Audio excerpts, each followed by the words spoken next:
Okay అండి. మీకు సంతానం గురించి అండి గ్రహాలు అనుకూలంగానే ఉన్నాయండి.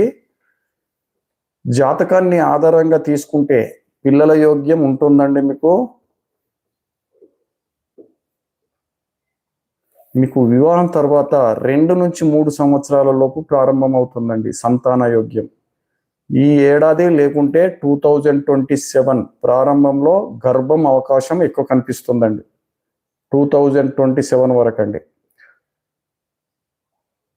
శరీర ఆరోగ్యం మరియు మానసిక శాంతిపై దృష్టి పెట్టండి. ప్రాణాయామము, యోగా, సమయానికి భోజనం చేయండి. ప్రతిరోజు ఓం గణపతియే నమః అంటూ 108 సార్లు జపించుకోండి. ఓకే అండి. మీకు కొంచెం ఇది ఉన్నదండి, మన శని ఉందండి. శని ప్రభావం ఉంది కనుక మీకు శనివారం నాడు నువ్వుల నూనెతో దీపారాధన చేయండి. నవగ్రహాల దగ్గర శనీశ్వర